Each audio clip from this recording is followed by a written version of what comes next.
it. Is this online? Did you get a presentation from Mr. William Bed? Okay. Are you able to play it?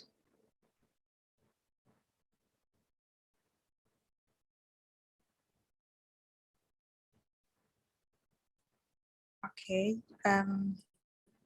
So our speakers are here. In the interim, just to give Mr. William Bed an opportunity to catch his breath, I'm gonna play a 2-minute video just to bring us back from lunch. Do you guys have it? I want you to click play. Is play happening?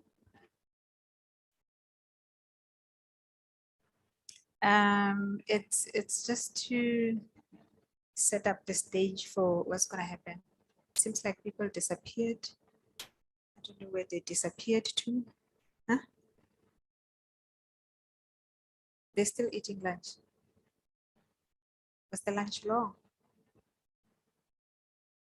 People of the South,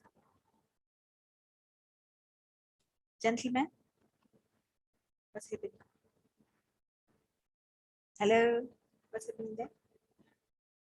Is it playing? You can't ask for 2 minutes then? Okay. They are still busy.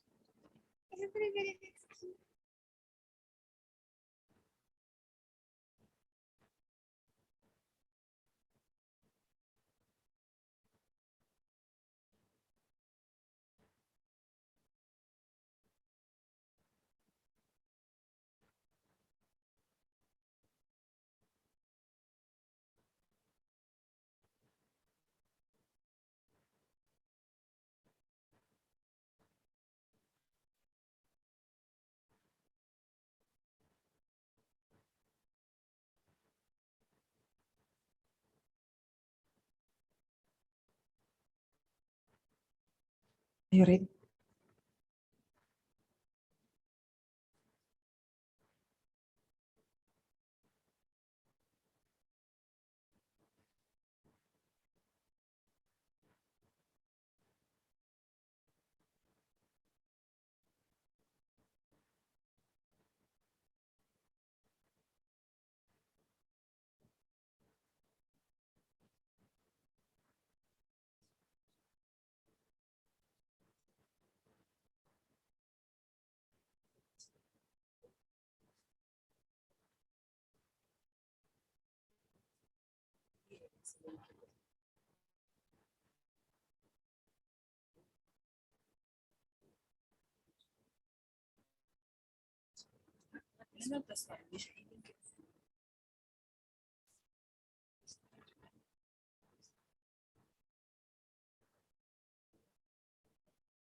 Okay, let's watch the 2.5-minute video whilst we're waiting for Namshado to set up the technicalities. Click play.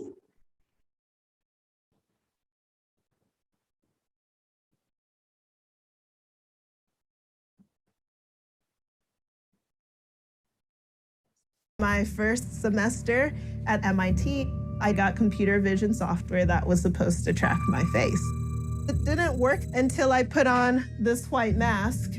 I'm thinking, all right, what's going on here? Is it the lighting conditions? Is it the angle at which I'm looking at the camera, or is there something more? That's when I started looking into issues of bias that can creep into technology.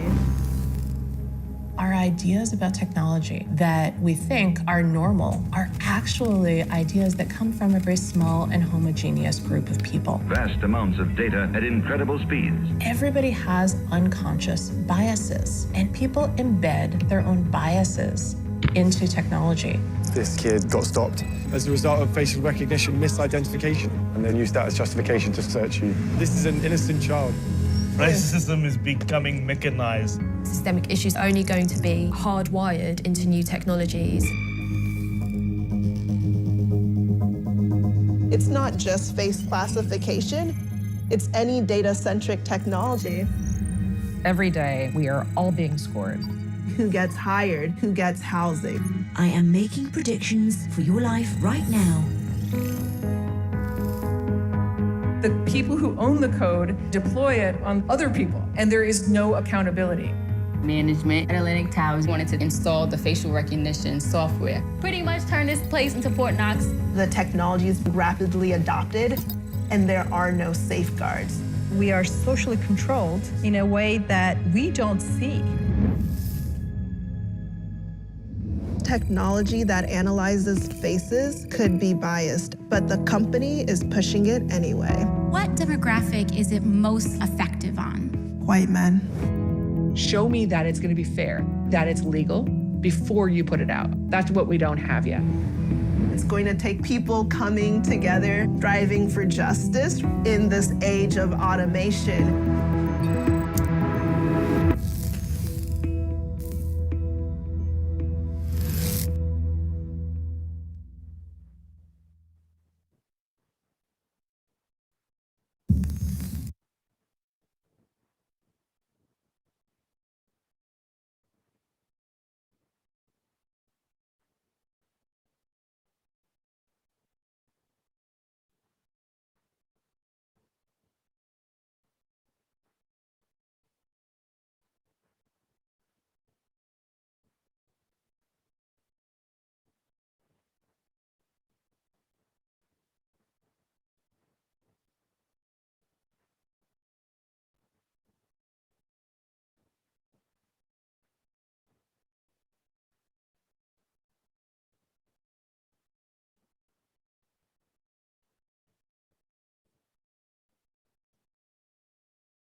People went to lunch forever, but our next session, Cindy, Shadow Lubisi will be moderating.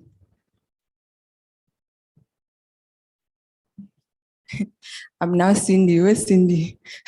She's not here.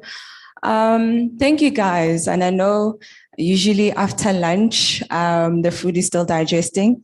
So I hope that the session that we're about to have will be able to liven you up a bit, because we'll be actually touching on the practical side of things. We've been talking about misinformation, disinformation, but now we'll be actually looking at it from the COVID-19 point of view. So since the pandemic, what has happened online? What have we been seeing, especially if we're talking infodemic management? And we are joined today by William Bird, and he's the Director of Media Monitoring Africa. And he'll be taking us through those different reports that we've seen and speaking to those as well in terms of the shift that has happened online, especially with the increase of disinformation and misinformation. So William Bird, if you could kindly please join us on stage. Thank you. If you could give him a round of applause, please. Just to wake you up again, can I have a louder one? Thank you, thank you.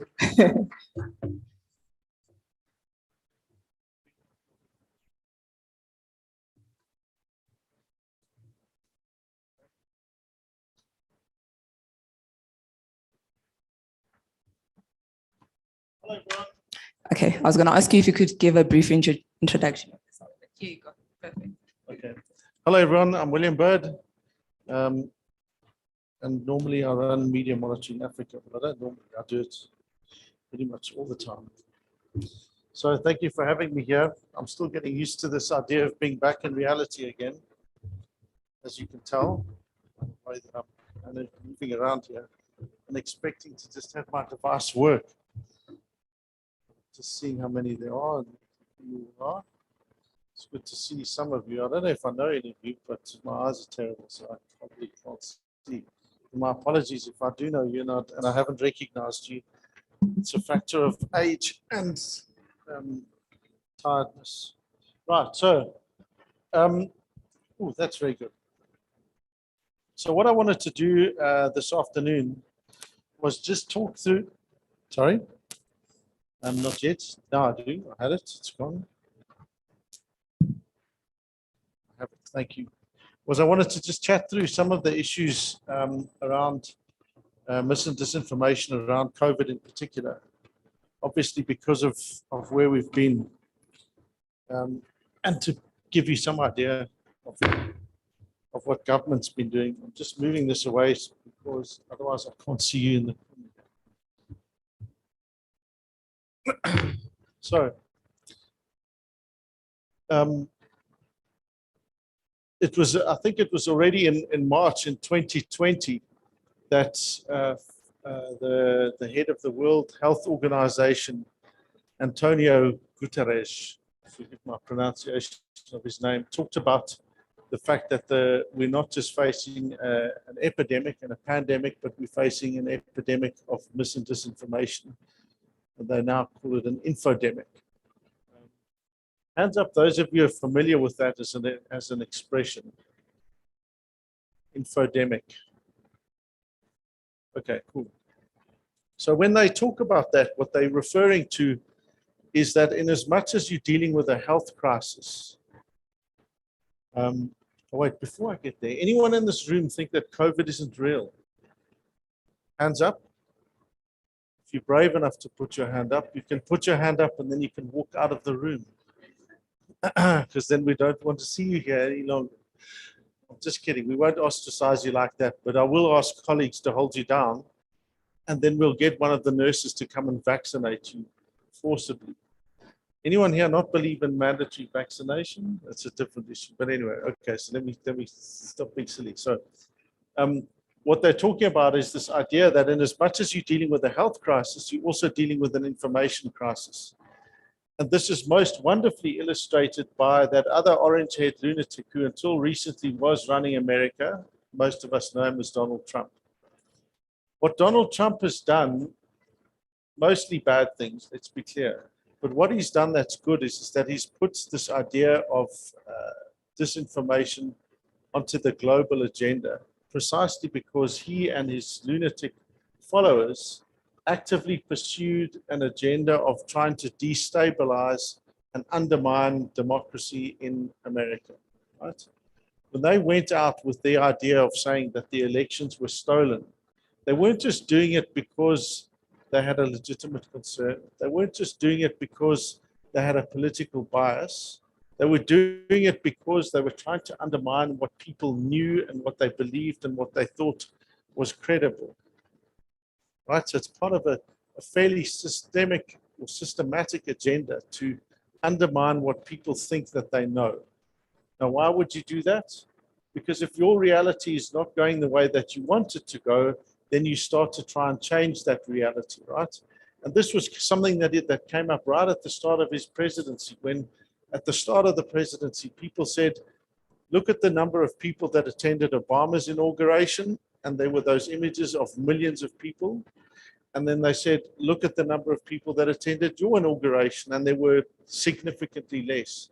And he had lied and said already at that stage that he had had more people at his inauguration than Obama.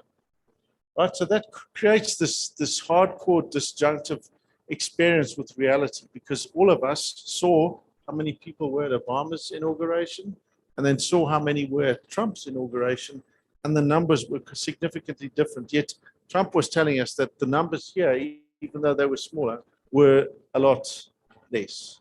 It's like me sitting here now and saying that I'm actually Nomshado and this is William Byrd over here. Right? I'm a black woman. How cool is that?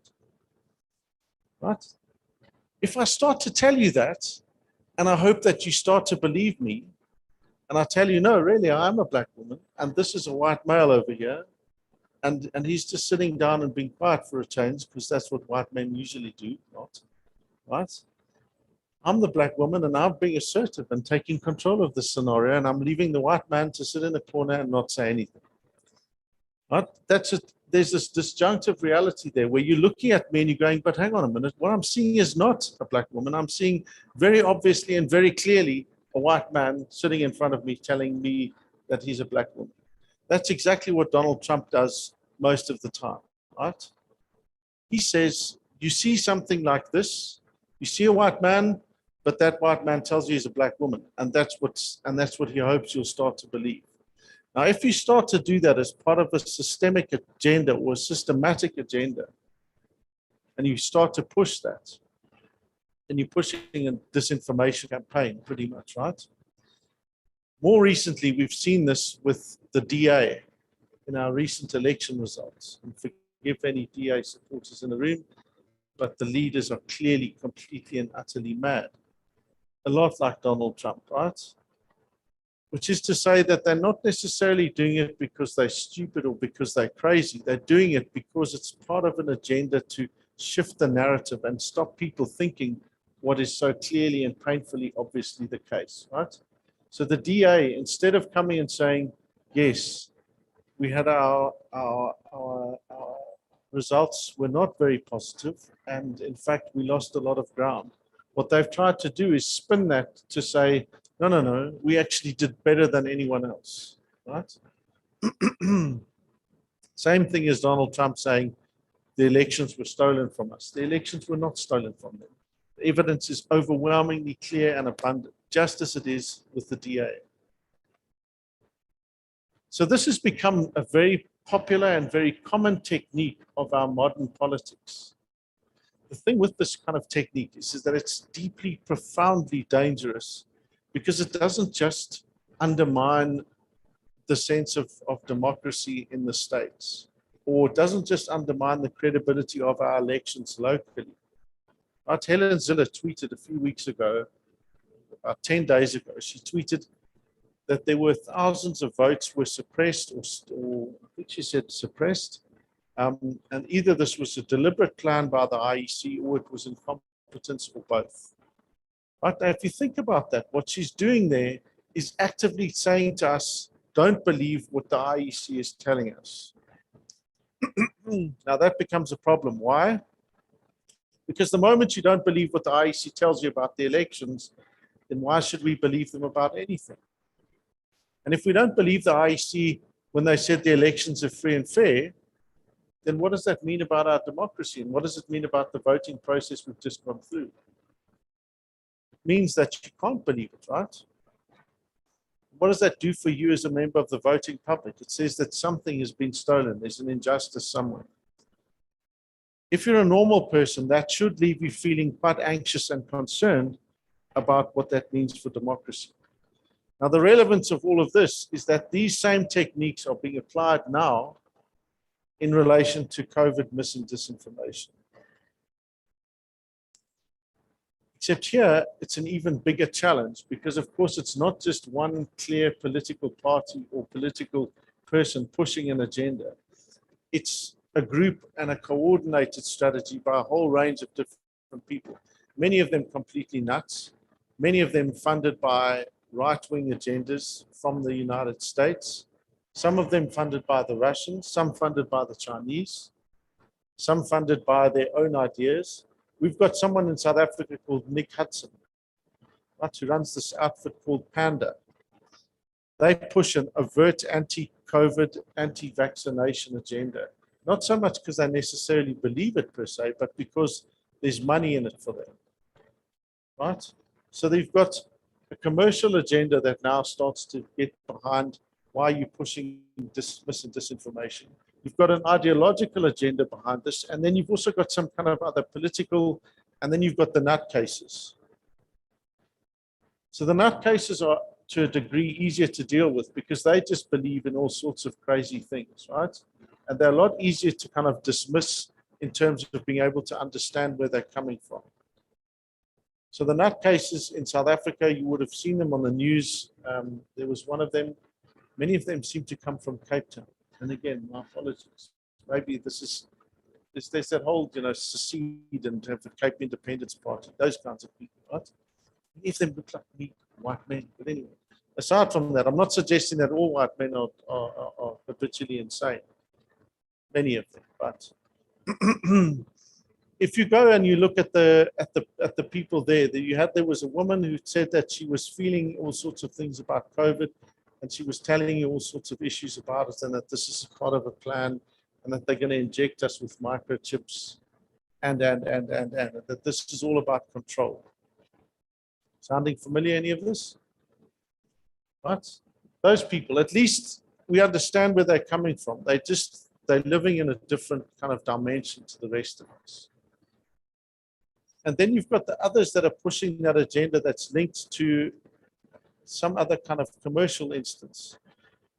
So if you look, there's been a lot of information about this drug called ivermectin. People saying that ivermectin works.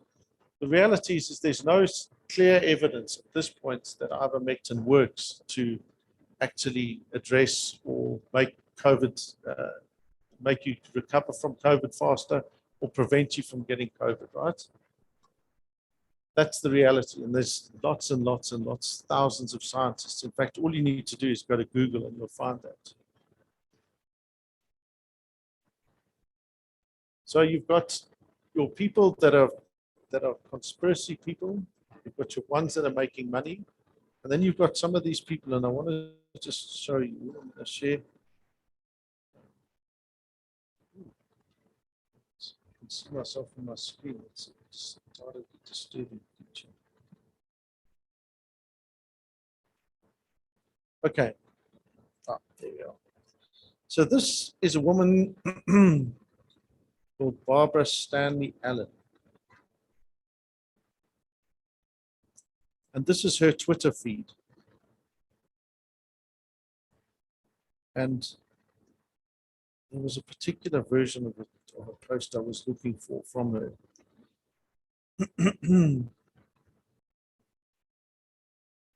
But I want to just give you a little bit of a sense of the kind of things that she buys into. And this will give you a very good idea of how these people work, right? And by these people, I mean clear anti-vaxxers who are pushing this very deliberate disinformation strategy. So this is quite a good one because on the surface of it, it looks quite harmless. 8-year-old kicked off bus, left on side of the road for not wearing a mask, mom says.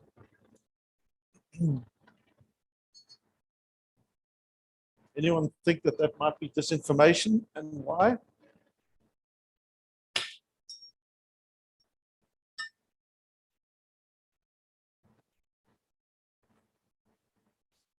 Why?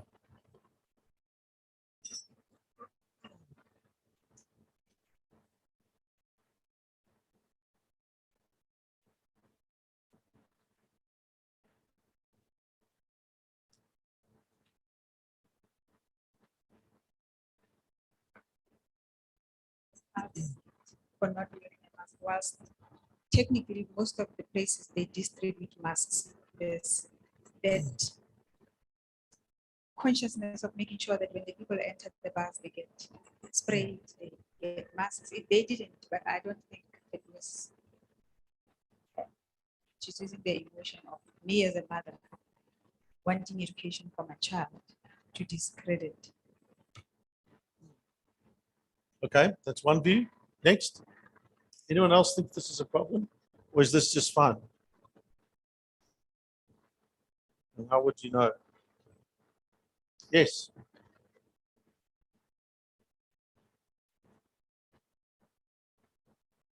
I came in the middle of the talk, but what I have done is to use social media to find professionals that are specialists in viral numerology or anything related to what we are going through. Okay. And what I found interesting is that there was a certain narrative that was not permitted to come to the public, and there was another narrative that was allowed. So that tends to worry us a lot, especially when there are scientific facts that back up some of these doctors. So how do we find the balance? Ooh, okay, that's a different question. I like it. How do we find a balance when people are giving you scientific facts, but those scientific facts are not being allowed to come into mainstream media? Which scientific facts are these that you're referring to? I don't want to go into it because I might be labeled as an anti-vaxxer, but I've read quite a few papers. Are you one of our anti-vaxxers? Okay, shortly we will ask some firm. I'm not anti-vaccine. I have taken vaccines before. Have you been vaccinated by the COVID jab? My status is my secret. So I'll take that as a no. Even if I was, it's not something that I would put up to influence somebody else's decision because that's purely my decision. And I feel all of us need to have the freedom to choose. Okay. Yes. Okay, so what are these scientific facts that you believe aren't being brought to the fore? Go on and on after the session. Okay, so here's the challenge I'm going to put to you now, right? Because I want to just look at this, unpack this example. So while I do that, you've got a device. I mean, devices work through science, right? Legitimately. What I'd like you to do is find examples of these scientific facts that you're saying aren't being brought to the fore, and then we'll bring them up here and we'll talk about them. It's going to go to the public. And I don't want to be labeled as that girl that pushed the narrative that was against what the government is trying to encourage to get people vaccinated. So I choose not to participate. All I'm saying is I've been in research for quite some time. So whenever somebody tells me something, I know exactly which source to go to, which is relevant and is backed up by accredited scientists. And when we do find these facts and they are not brought to the fore, it is worrying when the public is not being educated about them so that they can have an option. That's all I'm saying. And when you say option, what do you mean as to whether they should be vaccinated or whether they shouldn't be vaccinated? Do we really have an option? We're all going to vaccinate. I am going to vaccinate. Excellent. Yes.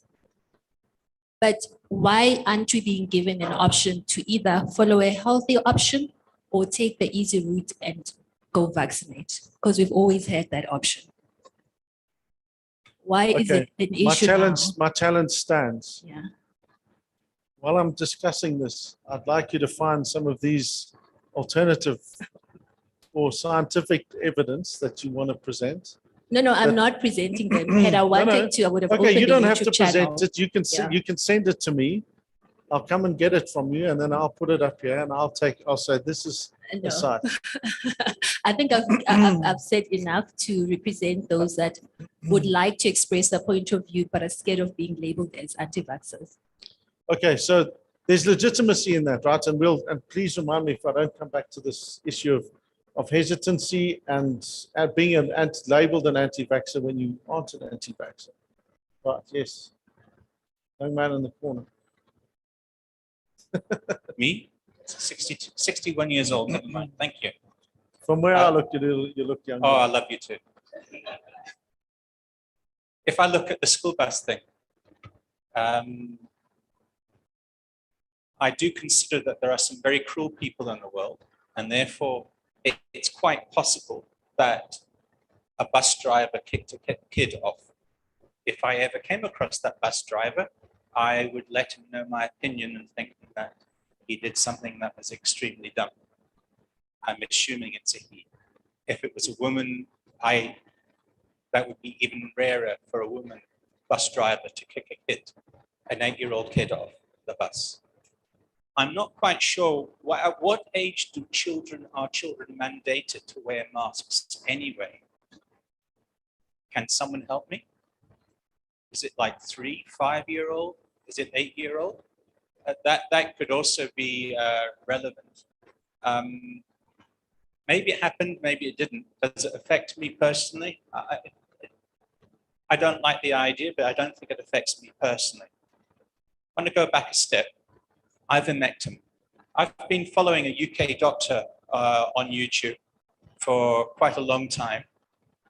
And, first of all, yes, I'm 62 in January. I have been vaccinated.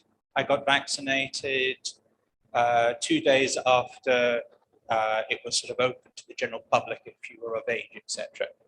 So I do believe in that. And I do travel around Africa, and I do also try and get all the appropriate vaccines that may that may assist me, that may stop me from getting sick. On the other hand, ivermectin, I understand that it does have a part to play in combating COVID.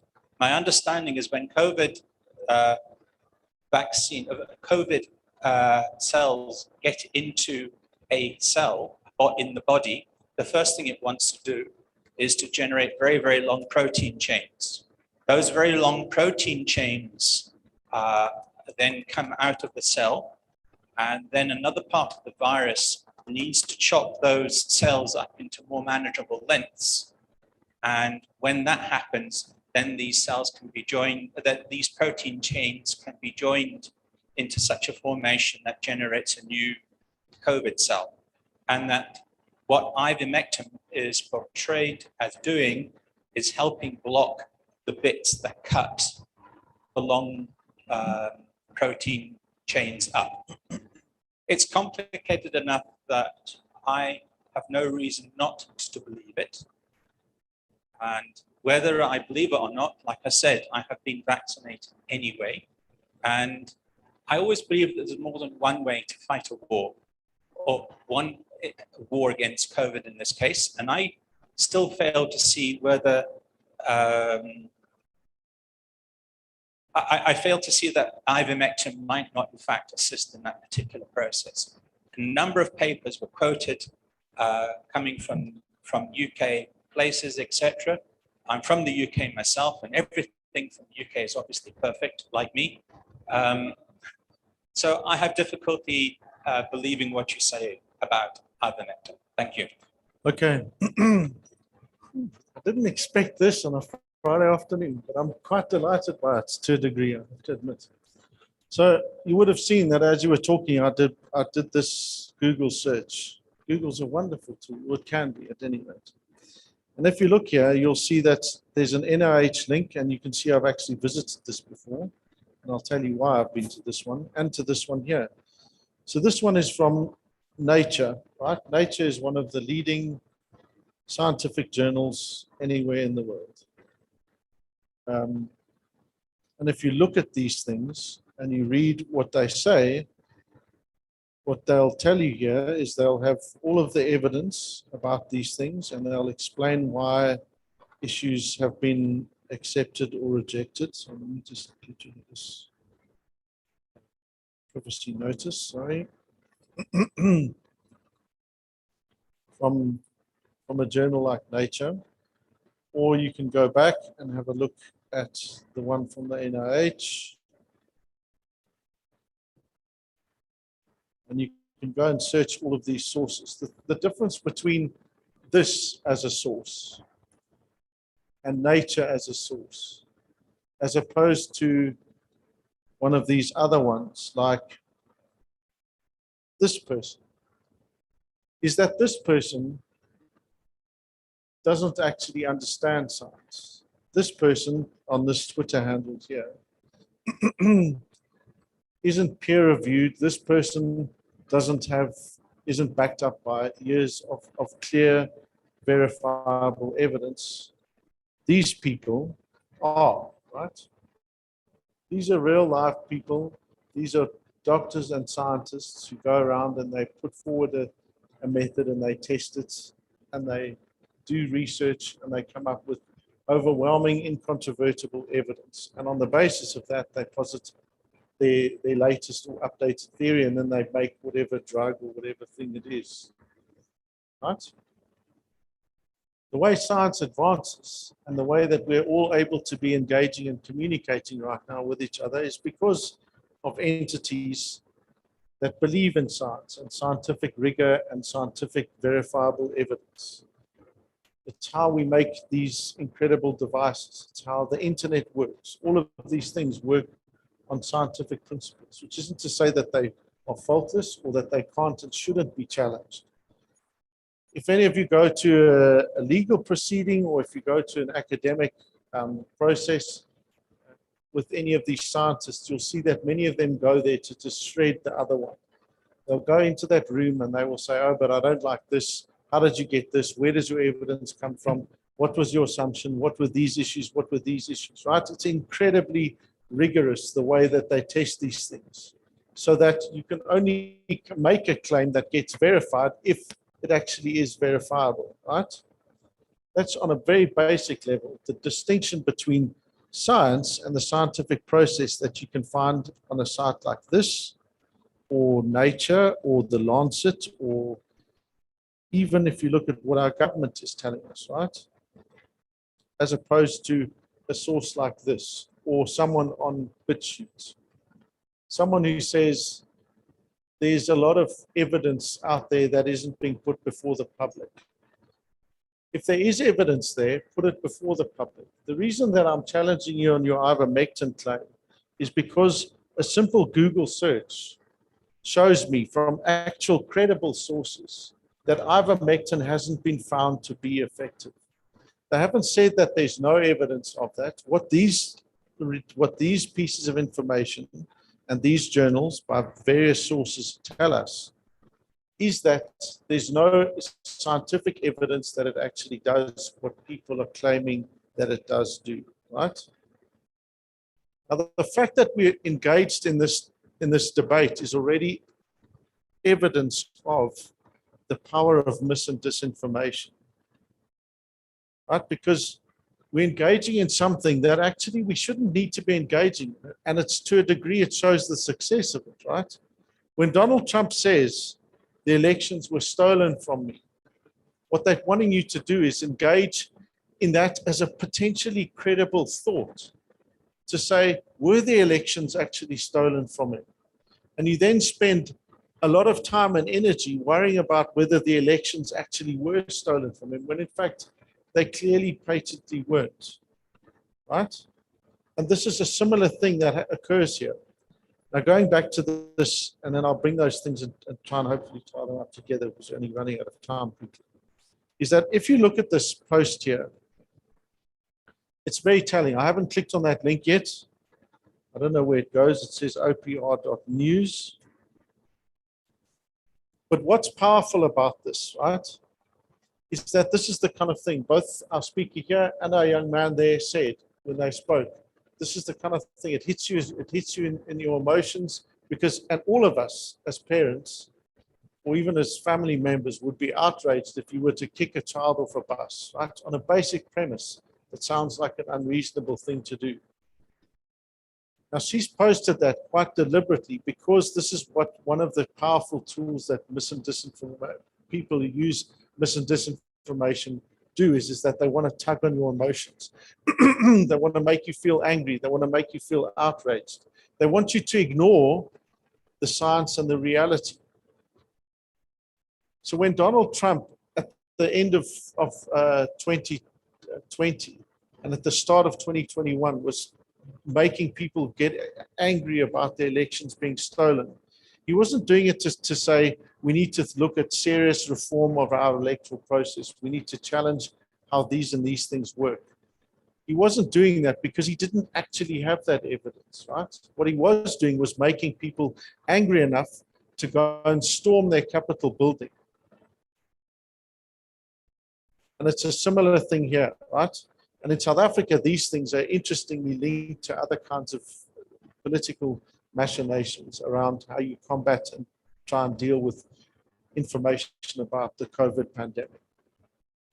The reason people are being encouraged to vaccinate is because there's overwhelming, and let's be clear about that, overwhelming evidence that these things work. In just the same way as the reason why we get vaccinated, I hope every one of us as a child in this room against when you go to school, all of us would have had vaccines when we were young, right? The reason we all had those is because they've been shown and proven to work. These vaccines have been shown and proven to work, right? So when people then go and they start, like this person here, what they're trying to do is they're trying to put forward that idea of an alternative reality and destabilize your sense of what you know and what you don't know. And this little example here of this child being kicked off a bus is one piece of that little puzzle. Because what she's getting at is that there's a government, there are forces out there that are unreasonable, that are taking away our freedoms. They're taking them away at such a rate that they can kick off the child off a bus.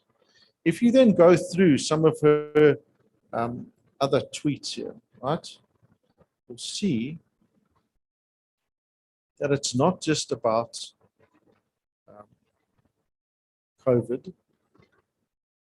It's tied to this idea here. 75 years ago, during the Nuremberg trials, judges asked Hermann Göring how they made Germany accept all the madness. He said, the only thing a government needs to turn people into slaves is fear. If you can find something to make them afraid, you can make them do whatever you want. Right? So now you've got this, on the one side, you've got her talking about poor little children being kicked off a bus. Now you've got her talking about governments seeking to control. And you say, well, what are they seeking to control? Let's just keep going. Well, there was one with old Bill Gates, and we know what that's about, microchips. Here's a person threatening to invade your home and come and give your children vaccines. There you've got, let's see here. Vaccine mandates. If you look at the way that her timeline is constructed, and now they're telling you that it's changed the ingredients so that it stabilizes people suffering from heart attacks. And here's another person who says, I'm an ER doctor and I urge you to read this now. That's just like me saying, I'm a doctor and I want you to read this now. On what basis do you know that I'm a doctor? You have no idea, right? This could be completely made up. These, interestingly, coming from one of the same links that she posted earlier, right? California obsession, etc. So if you start to go through, let's just go up to the top so that you can see her profile. She's a loving wife, mom, grandma, and a MAGA patriot. Love my president, woman for Trump, pray for our troops. That's her profile. So you've got someone where this entire kind of idea and this ideology behind combating and disbelieving vaccines and COVID is tied to an agenda that's being driven and supported by Donald Trump. And why is that relevant for this? Because when we're talking about these things, it's not just an idea of undermining the science and people's health. It's an idea that seeks to undermine a democratic state. When she talks about the Nuremberg trials and people being driven by fear and denying of people's rights, and those ideas, throwing children off buses, forced vaccines, removing our freedoms, all of those things are things that are being done deliberately to incite fear and anger. All of those things are also firmly and fiercely anti-democratic.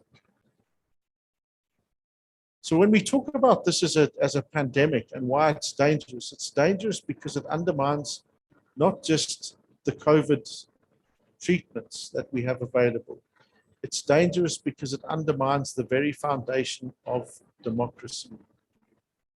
So going back to that example I started off with the DA, the moment you undermine the credibility of the IEC, for example, to the extent that people no longer believe the results.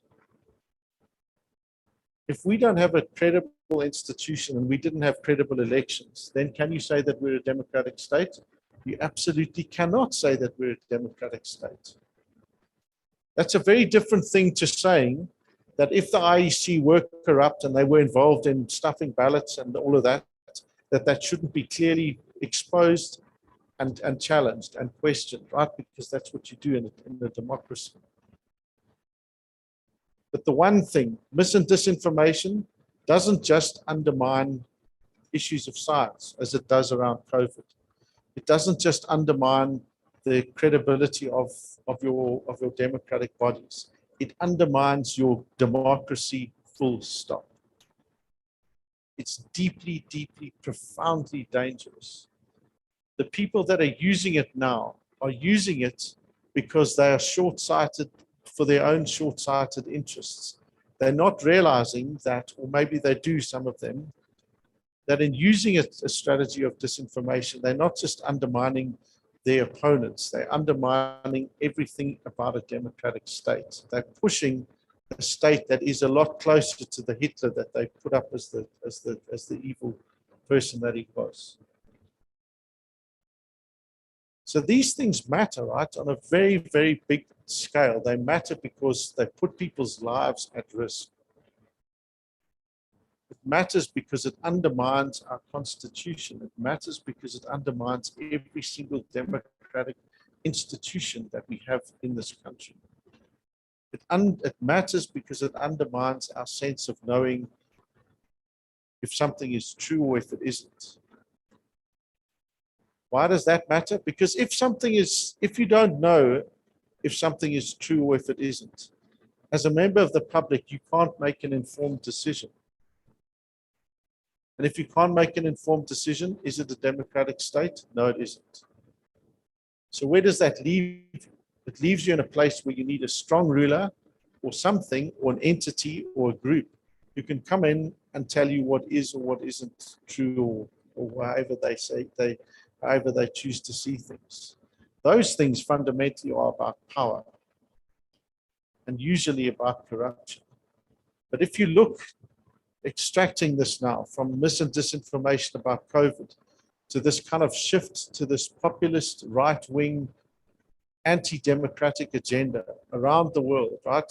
You see it in the States, you see it in the UK. Boris Johnson is emulating so much of what Donald Trump did, right? He just lies routinely. Now, we might all think it's funny that our politicians lie, but actually it undermines the fabric of our society when we allow politicians to behave in that manner.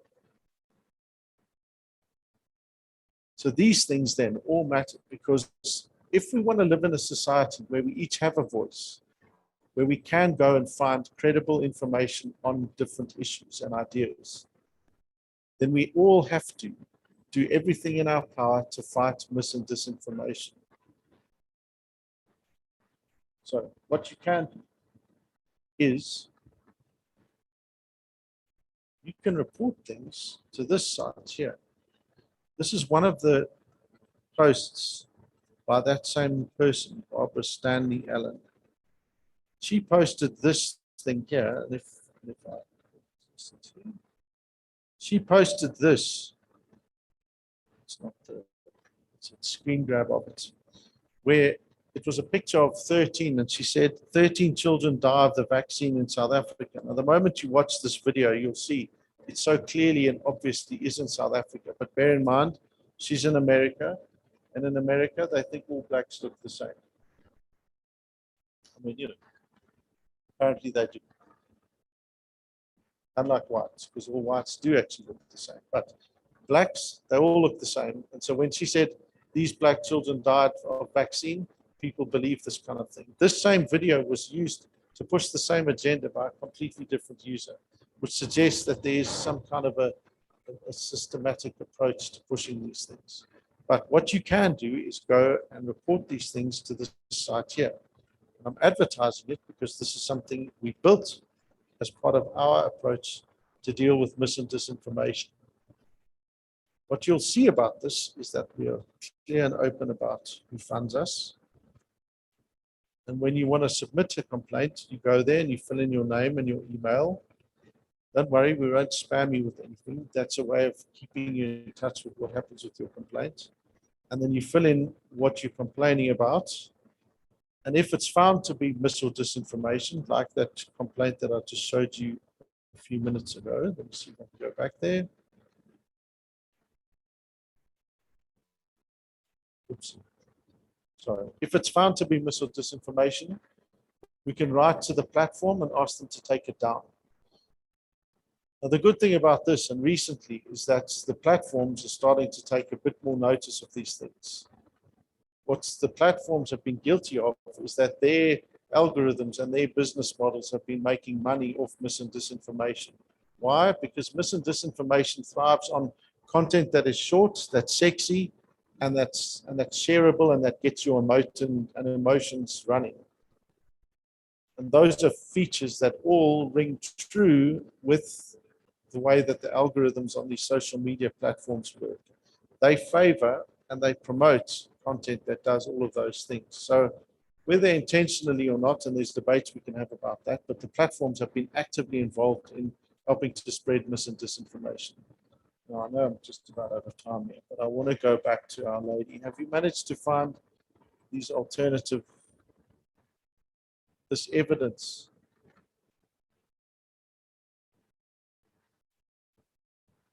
Okay. I just want to move away from COVID a bit because that's a very sensitive issue. Yeah, it's very difficult to talk about media and the use of media in disseminating news when when it is a sensitive topic is used as an example, because then it eliminates rigorous discussions because people are scared to view their honest opinions. I just want to talk about the industry that we are in. A lot of us that are in this room, the ICT sector. So in ICT, a lot of us are not dependent on social media for news. Our careers would end if we were to design solutions and deploy and advise and come up with innovative solutions based on misinformation and disinformation. This is at the core of everything that we do. So what I'm saying is there's a huge number of our communities that are out there. We are capable, we are doing it. We know how to verify information. We know how to spot a fake title or a fake news story before you can even go to a site to verify it. So why don't we come up with solutions to help educate the public about how to utilize these platforms for what they are intended to do. Obviously, any tool that no one has knowledge of how to optimize, they will definitely utilize it for their own disadvantage. So we have the power to change it. How can we use this platform to come up with better ways to educate the public, to optimize these social media platforms, because we can get a lot done and a lot of good. Because what I've noticed is the minute you start regulating these platforms, especially the major ones that are commercial, new unregulated platforms come up. And what happens? The very same people that you shut down on Facebook, YouTube, and Twitter, they go underground and it continues. So there's no way of stopping it. How do we take responsibility to teach and not give them power to survive? Okay. First of all, thank you, William, for your presentation. I'm just aware of time. I'd like to take one question. If there is anyone with a burning question or a burning comment, this is your moment to raise up your hand. If not, I'll give William the opportunity. Okay, thank you, sir. To then respond to the comment and the question, and if we could maybe quickly wrap up our session so that the next session could take place. Thank you.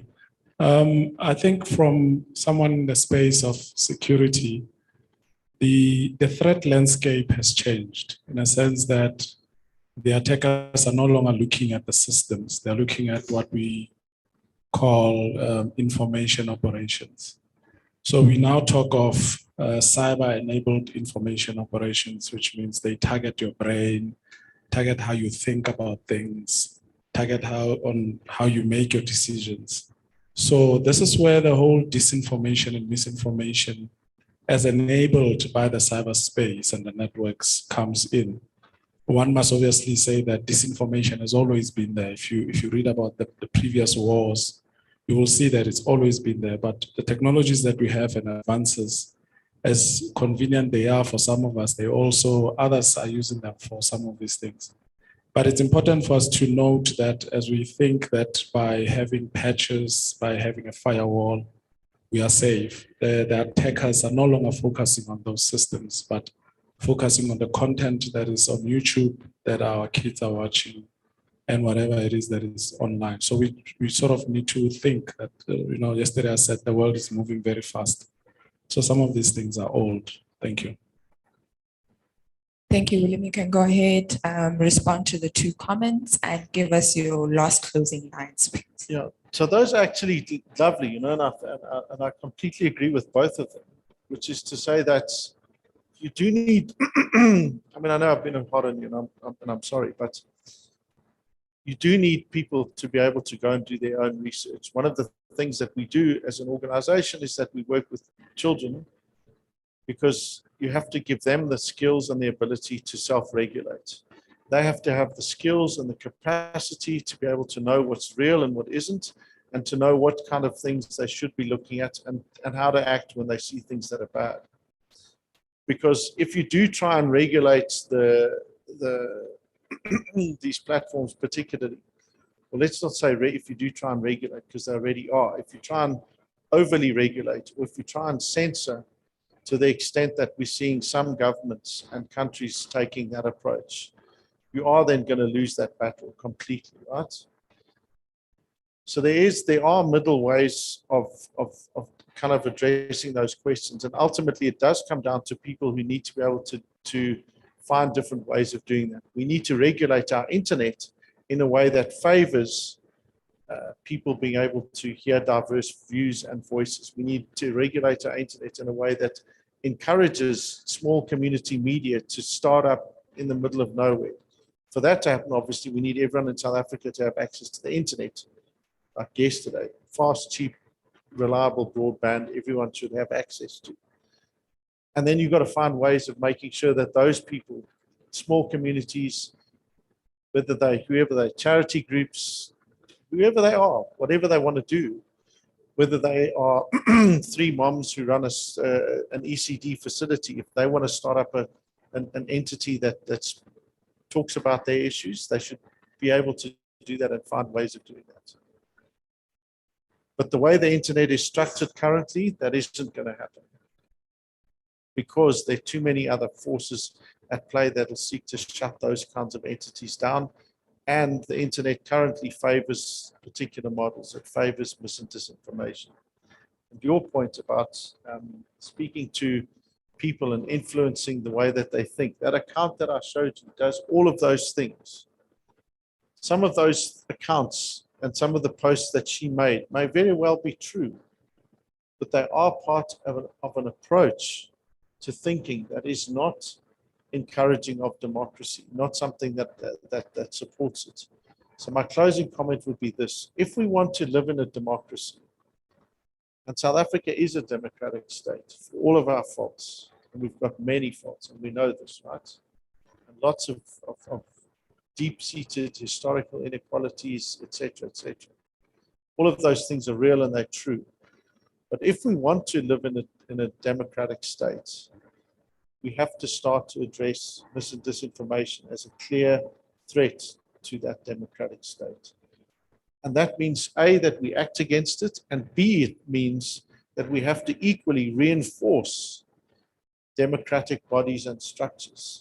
So if people go and attack the IEC, if they do it with credible evidence and legitimate purpose, good for them.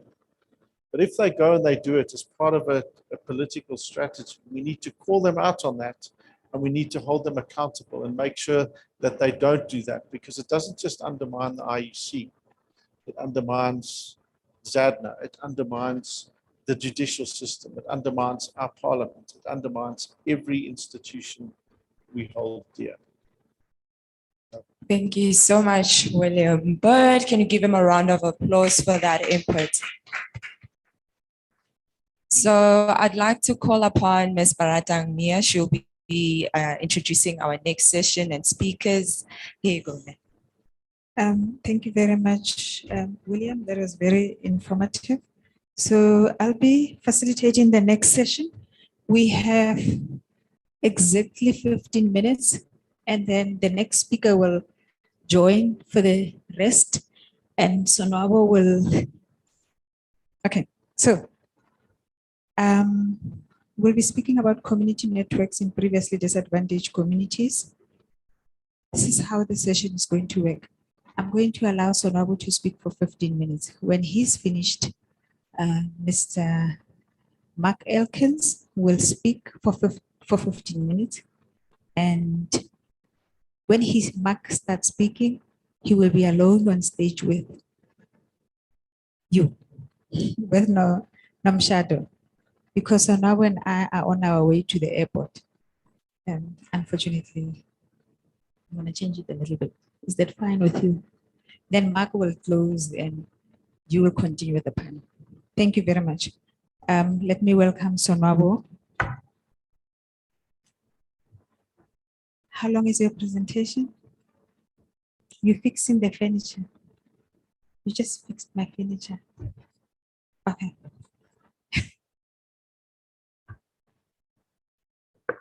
Good afternoon. I thought I was going to do this in a much more pleasant way, but I'm going to rush through the notes that I've prepared, dump all the facts, and Mark will pick up and say, and close. Unfortunately, Johannesburg, it's Friday, I must be at the airport by 3. Good afternoon. I think given the subject matter, I'm Sonabu Mdwaba. I am the founder and president of PITA, which is Pan-African Information Communication Technology Association, and I know it's a mouthful. Given the subject matter, I felt that I need to go back and just reflect on the few days that have been here, and I'll just go through a few pointers.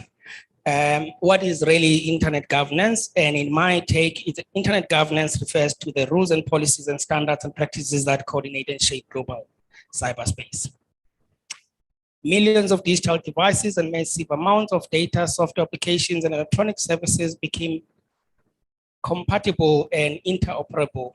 The internet created a new environment, a complex and dynamic cyberspace. While internet connectivity generated innovative new services, capabilities, and unprecedented forms of sharing and cooperation, it also created new forms of crime, abuse, surveillance, social conflict.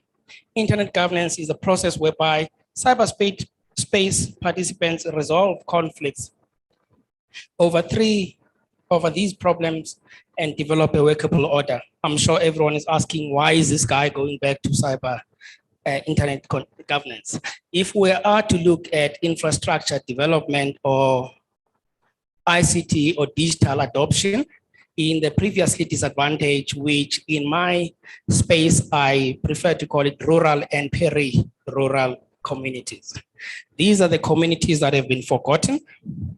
So while we're talking about internet governance, do really those people who stay in the underdeveloped areas understand what the internet is? If we are to make a difference to these people, I'm going to go through different pointers and how we can address and continue from there. So PITA was founded in 2020, July 2020 during COVID lockdown, as an organization that was there, or it is there towards advancing the ICT pursuits of African small to medium enterprises, youth, women, persons with disabilities through the facilitation and encouragement of an inclusive ecosystem that is conducive to economic growth. I would go through that and explain what it means, but we don't have the time. The vision for the organization is to create an integrated and inclusive digital society and economy in Africa. PITA is a pan-African continental structure. It's in 7 countries right now. That improves the quality of life of African citizens through enhanced communities, technology, innovation, and digital transformation. We need to transform communities, but communities can't transform without digital infrastructure, which is the case right now.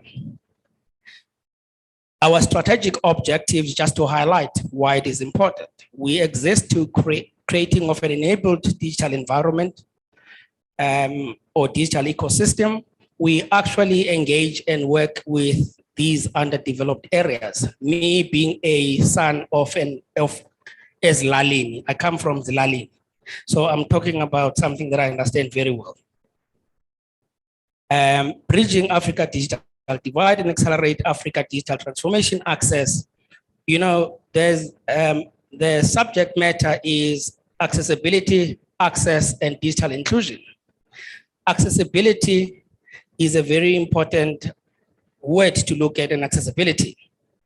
When we try to go offer digital training skills to the communities in the underdeveloped areas, there's no connectivity. Okay? That's where we're sitting at now. So let's go.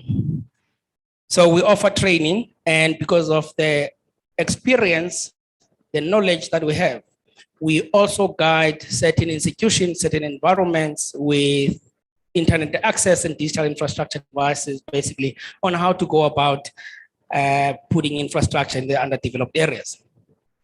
Promoting digital culture in communities. Just for people who don't understand my background, who are asking themselves where I'm coming from, I've been in the ICT for 26 years. I understand the environment very well. We also develop platforms that provide information and market access opportunities right across from South Africa, Namibia, Zimbabwe, Ghana, and the list continues. Now, getting into the crux of the matter, I'm going to take another two to 3 minutes. Accessibility. If you look at the dictionary and try to understand what accessibility is, it's the ability to access. Now, there is no access in the underdeveloped areas, or whatever access that they have is questionable. Digital infrastructure represents a leap forward for accessibility in the underdeveloped areas, but also it depends what we do. Once we've given them access, can they afford the infrastructure? The answer is no, not everyone can afford.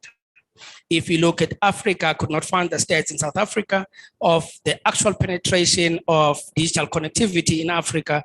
Is actually in West and East Africa, it's less than 5%. In the whole of Africa, so South Africa combined is just over 9%.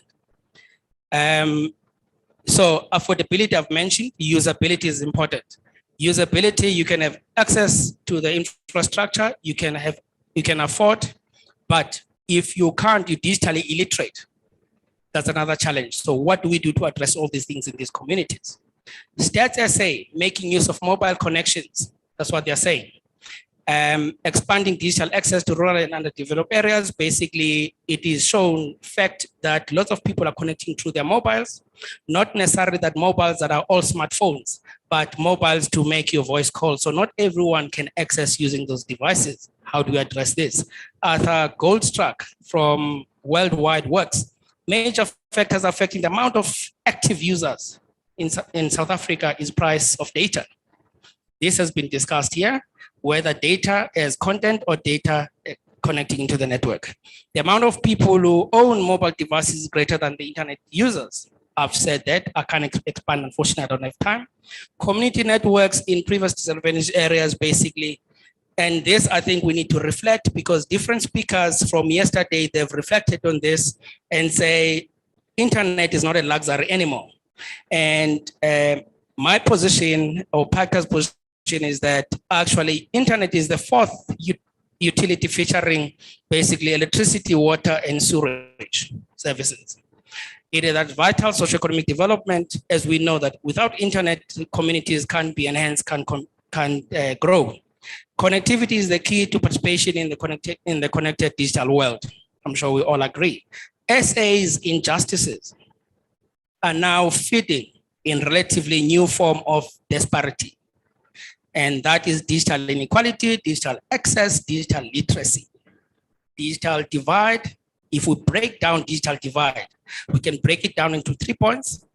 Access to hardware, which is hardware or devices, understanding digital means of communication, and internet affordability.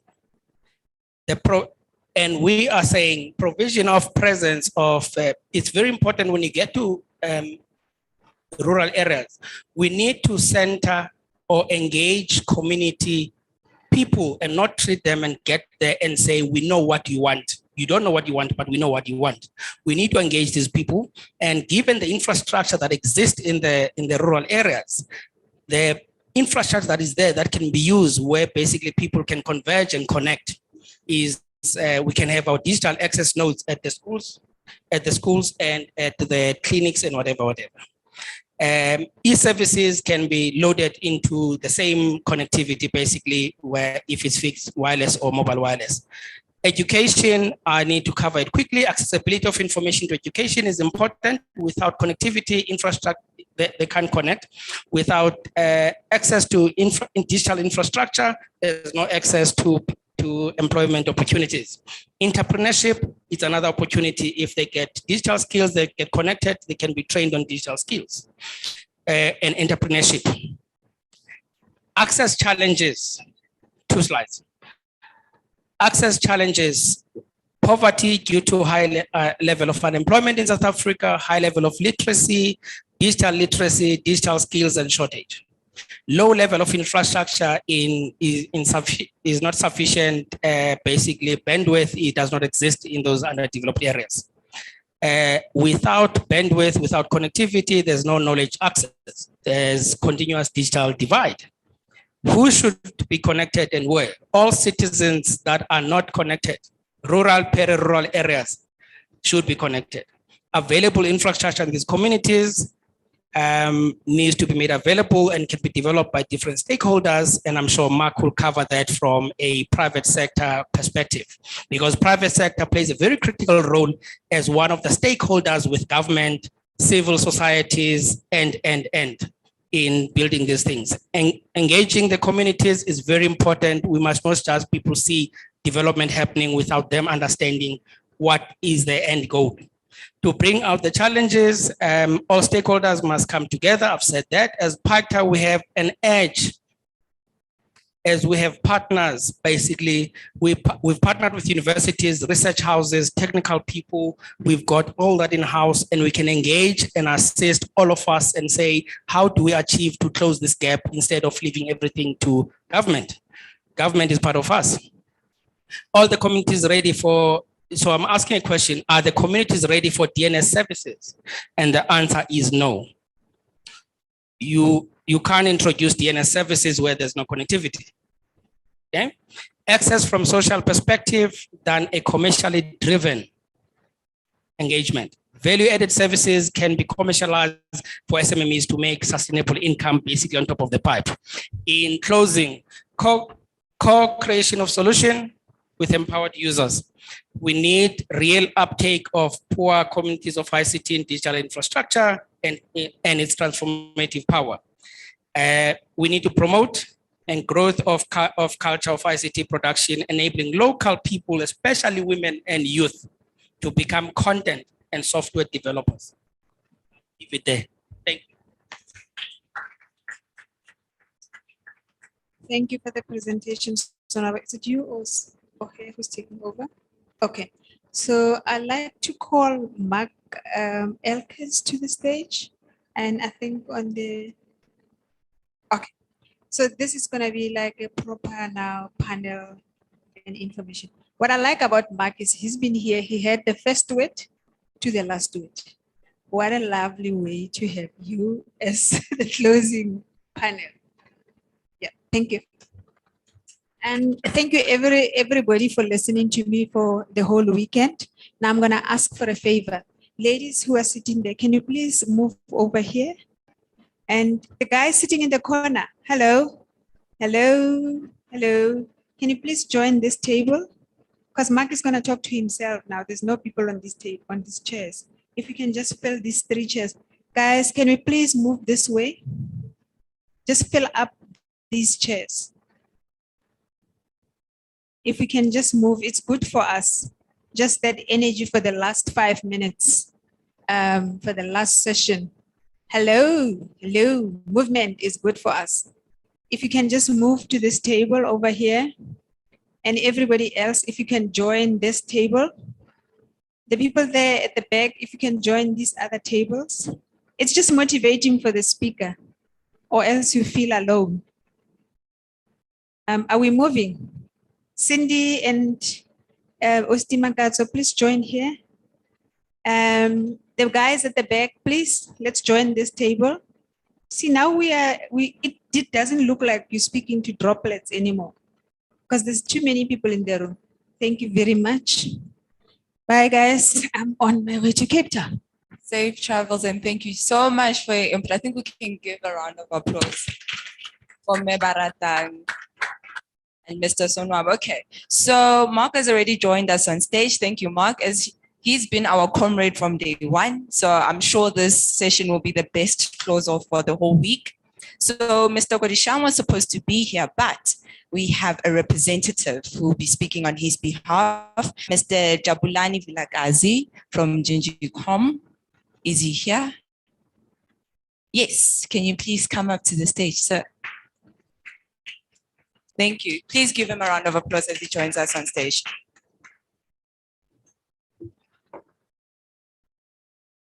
Okay, I'm gonna save time. So just to recap, we're talking about community networks. Are we ready? The disadvantages, what needs to be done? We've already heard from Mr. Sonabo with these, I think, reflective. He's touched on a lot of key issues that we've been discussing throughout the whole week: access, infrastructure, digital literacy, and the understanding of what needs to be done. So I'm gonna hand it over to Mr. Mark, and then we'll go over to Mr. Vilakazi, and then please indicate. Please go ahead. Thank you. Okay, good afternoon, everyone. Yes, my name's Mark Elkins. I keep introducing myself as Mark Elkins from the internet. And I guess there's a reason behind that. It's because I've been playing with Unix systems for the last 42 years. And if you're a Hitchhiker Guide to the Galaxy person, you know that's a perfect answer, of course. No rumors? Okay. And even before the internet started, I guess I was playing with Unix to Unix communications. I used to run something called UUCP, Unix to Unix copy. And that allowed me to send emails long before the internet was here. It also allowed me to download things like news groups. So we were doing internet style things before the internet existed.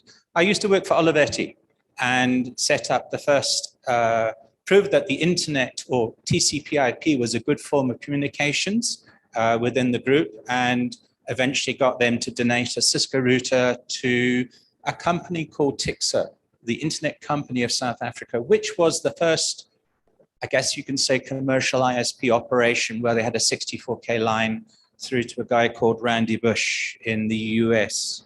So I've been playing with the internet for some time. So I've also, my claim to fame is I wrote the CO.ZA system and helped to completely commercialize it.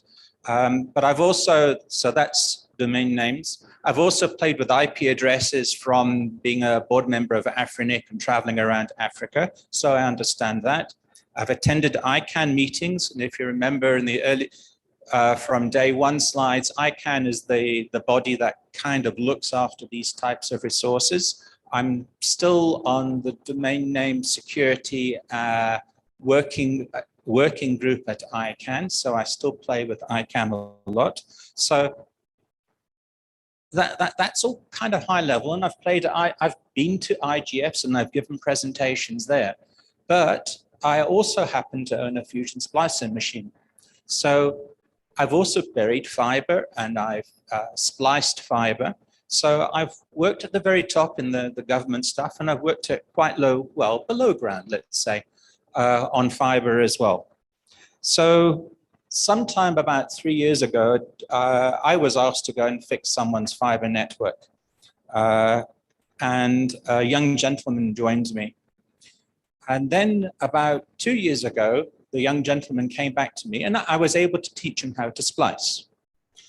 The young gentleman came back to me and asked if he could borrow my machine. And he went off to Pimville in Soweto and set up and apparently had a team and was doing some fiber splicing. He bought himself a ladder and was going up and doing some aerial fiber. So sometime in March, a young lady by the name of Rafiwe, who is also of a perfect age, I hear, came to me.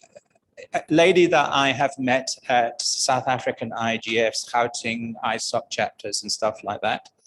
And she said, Mark, come and help me. And so I did. And so around about, what actually ended up happening is around about April this year, I went around to Protea Glen. Anyone live in Protea Glen here? There's one hand at least, thank you. And we started installing fiber on behalf of Vumatel. And it grew and it grew. And we did phase two. Then we went to Naledi. Anyone from Naledi? No? Okay. Mdeni? Oh, we have 2 people from Mdeni. I can't think why. And the last place we went to was Zola. And we have a gentleman from Zola. Have you seen this fiber in the area? Yeah, I know we're still building, but never mind. Okay. And the fun part of this is we did this more from a youth and women's perspective than from the normal gangs of men doing this type of thing. That's Refiwe for you, you see, great influence. And so what I would like to do, and in that time, as far as I am aware, that's up until about, we're still working in Zola, so that's November. Is it still November? We appear to be responsible for about 10,000 connections in those areas that I've just mentioned. I think that's kind of cool. What I want to do is I want Cedric to play a video for us. Because somewhere along the reason, for some kind of a reason, Refiwe decided to have this video to play. Or rather, to get this video done. And I think it's great, as long as we play the right way. So if you can bring up the volume, not too loud, and play the video, please. About 3 or so minutes.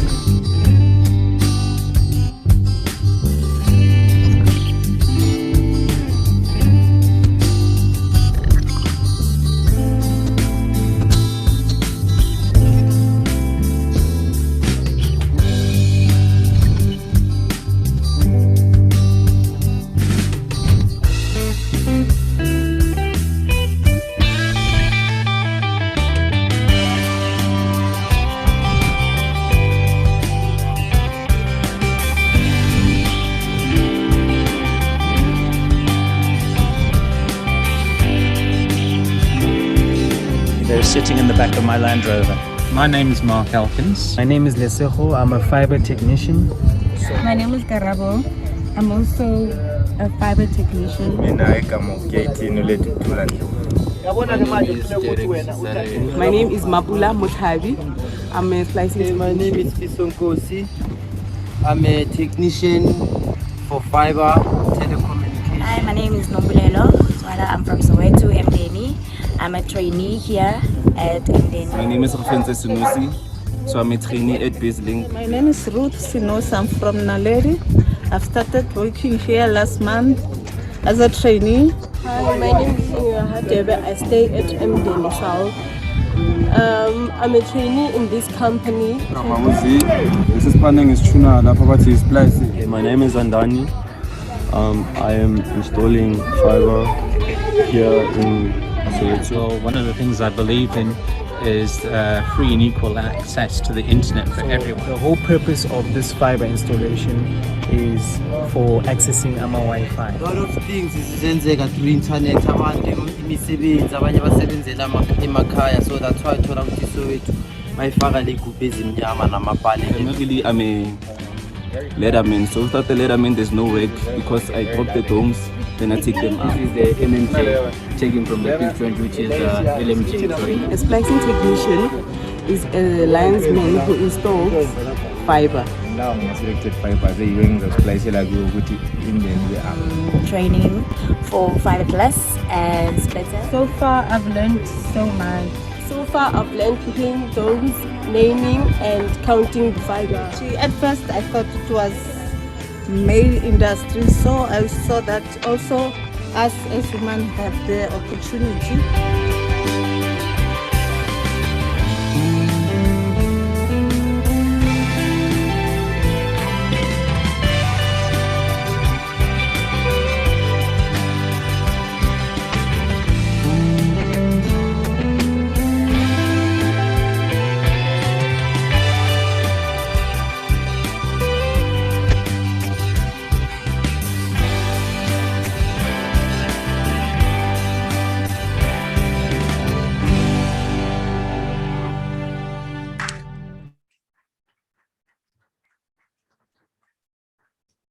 So if a picture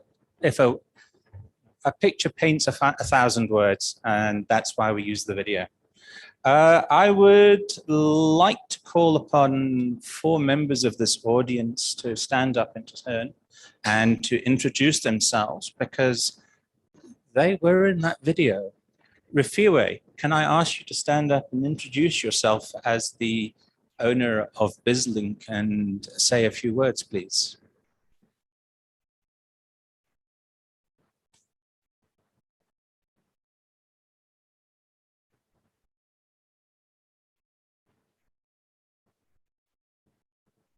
Do stand up.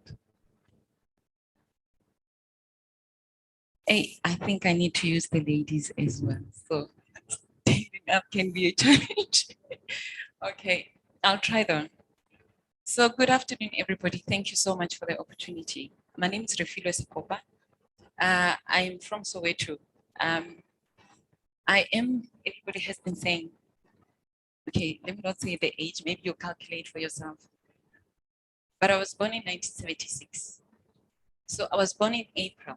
So my mom was an activist. May her soul rest in peace. She passed away 2 months ago.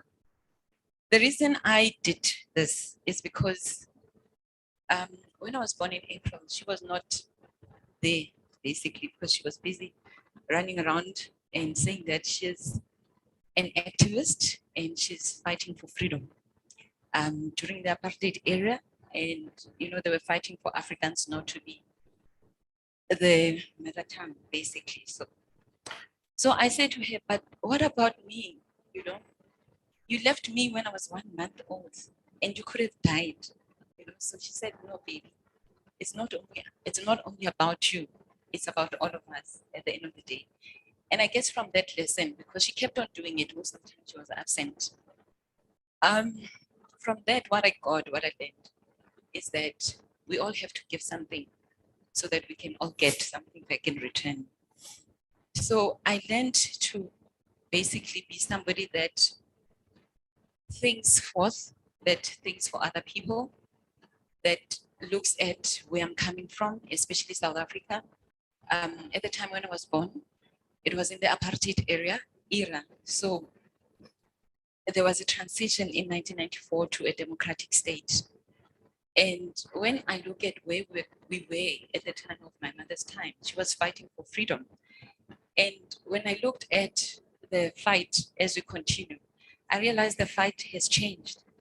The fight has now become different. The fight is no longer for freedom because apparently we have acquired freedom subsequently. And I realized that the fight is no longer freedom, but it's freedom of expression, freedom of education, freedom of access, because the world has changed. The face of the world has changed.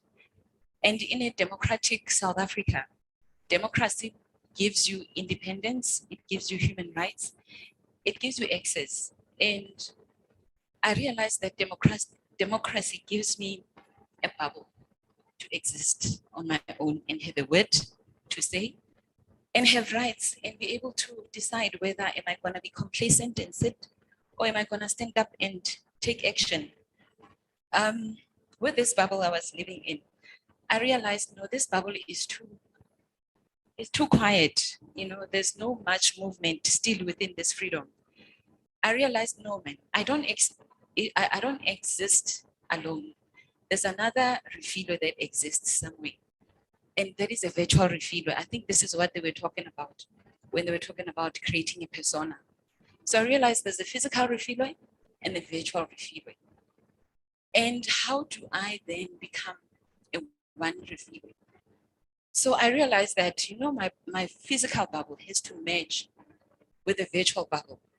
And in them, the two of them bonding, there was this vacuum that is created. And in that vacuum, that's where I can be able to say, the virtual bubble, if I can connect to it, if I can access it, because this is the virtual internet, if I can exist in the bubble, then I've got more than what I am in the physical space.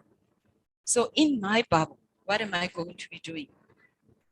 I need to make a decision to say, how do I, because I think I was lucky enough to get knowledge about the internet from 2002, when I was working with Centec and the Department of Communications then.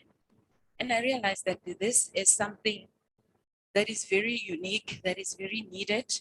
It's more for me a basic right than anything else. It was like water, because if you don't have education, if you have knowledge, if you don't have knowledge, then you can't do much. And still, this whole thing is an ecosystem. I can't do it alone, because I tried to go back to Soweto to say, our people need this. Now, how can I be able to bring it to them? I realized that no, I can't do it alone. I need people to be able to work with, to be able to implement it. That's how I met some of my other colleagues in the room, Mark, Jablani, and the other people that are also here, to be able to make a difference in this in this country, in this democracy. I then decided to say, okay, fine, I'm a woman, and I know that women have got, I'm not saying men are not, but they've got more responsibility. They're actually able to think of the rest. You know, once you give a woman bread, she will share with the whole nation. So, and I'm from a family of girls, and we were told that because we are 7 girls, we won't amount to nothing. But guess what has happened out of all the 7 women that were brought up by my mother? You can imagine. So I realized that, no, this is something for me that I can also be able to give back and teach other women. We've been trying to be able to say, let's educate people on the ground. Let's create some sort of programs. Let's create classes, but people don't get it. People need to be physically involved. People need to hold it. People need to touch it. People need to interact with it. So that's the only way that people can actually learn what this internet is, what it is capable of, what it can bring, the change it can bring. We talk about creating smart townships. I don't think we have touched a brink. It has been talked about for many years since that e-government department started. I haven't even seen a trail of their plans that they had wanted to implement back in 1996, when they came to say they want to transform Soweto and other communities and rural spaces into smart cities. So what we're saying is, can we include women? Can we include youth? Because I can see, even with the older people, it's not easy for them to comprehend the internet. Just like my mother, she was asking me, oh no, Refilo, you know, and she's been sick because of the COVID. And she was asking me, Refilo, so now what do I do? Do I go and vaccinate or not? Because now times have changed. I don't know what to do. I don't know what information I'm getting, what is right, what is wrong. And because I'm sick, I don't know what to do. Should I take the vaccine or not? I said, Ma, unfortunately, this is your decision to make. Just like each and every one of us has a decision to say, this is for me as a human basic right. You have to then decide on your own, but with access to information. But because information sometimes is distorted, they're not able to make decisions on their own. And this is why I feel that our older parents, their time and how they can understand the use of the internet is not going to be the same as what our young people are knowing and what they are doing. And they are doing it efficiently, and it just comes naturally to them, because the ecosystem of the internet is basically created like what the human brain is operating. So how they think, how they implement, what they do, their efficiency, how fast they run, how they implement ideas. I think if we can create an ecosystem of us in a virtual sense, then we can be able to say and understand that the ladies that are here today, they are the ones that are going to carry forth the baton to be able to transform content that needs to be created, programming that needs to be created, security that needs to be created. And if we've got more women and more young people involved in the internet, and especially in the policies of the internet, it will assist us, because I don't think that the government is also basically enforcing some of the policies that exist, especially when it comes to education, access to education, access to entrepreneurship, access to businesses, so that they can also be able to efficiently run, and access to opportunities. So those policies, we see that we still have big conglomerates that are partnering to basically close off and exclude us as young people, as women, from participating in this economic ecosystem of the digital space. So for me, my plea is for us to make sure that we implement policies that can basically enable these women, because I don't think they are here to just become splicers and infrastructure implementers. There's so much more opportunities that they can actually be able to leverage. And I appreciate everything that has been done. I appreciate the opportunity, and thank you so much.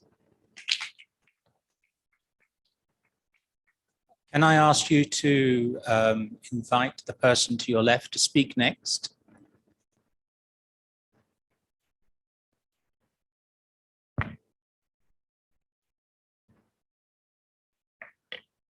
Hello.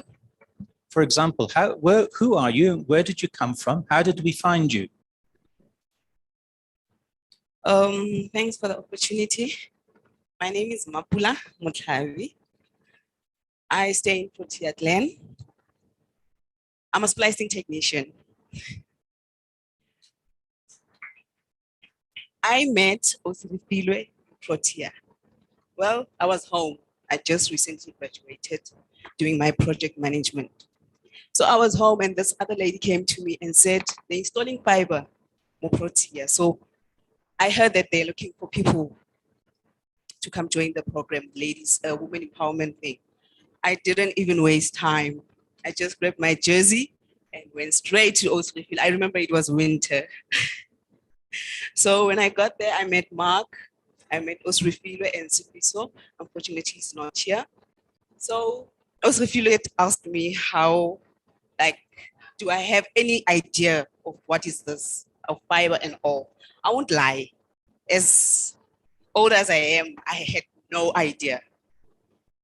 I had no idea about fiber until I got to learn about it today. So my point exactly to fiber is I'd like that fiber to be, internet as a whole, to be implemented in townships and in rural areas, because it really helps retrain and grow businesses and improve the quality of life for everyone and increase opportunities for quality education and easier access to health, facilities. So thank you so much for the opportunity.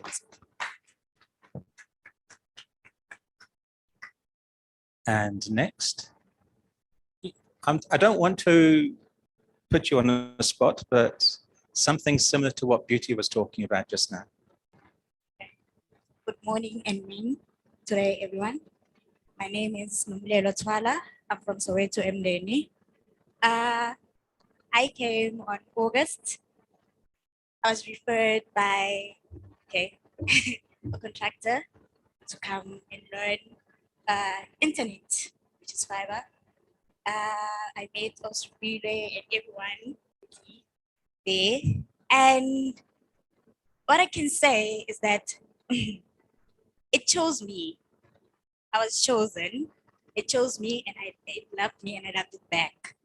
It's so interesting. It's so, it draws you to come back, to wake up every morning for something, that is useful, not like dragging yourself that I'm going to work. No, you jump out of the bed like I'm going. It's amazing. And it's something that I never thought I would ever do. I thought it was it is actually a male-dominated industry. It's few women, but I'm happy, and we're all happy to be honored and chosen by it to be one of those technicians that got blessed as well. Another thing, I did finance. I did finance, and I thought that I was going to be those ladies, no offense, sitting in the office, put my legs there, laptop and everything.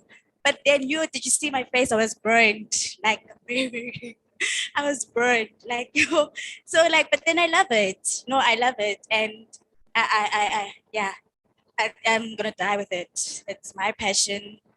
It's what God has placed me, to do. See, Jovelele, the guys. No. So yeah, thank you, Srufile. Thank you, Mark, for the opportunity, to empower us as young people, as women, because it's true when you give a bread to a woman, she feeds the whole nation, and yeah, I'm happy. Thank you, guys. Thank you.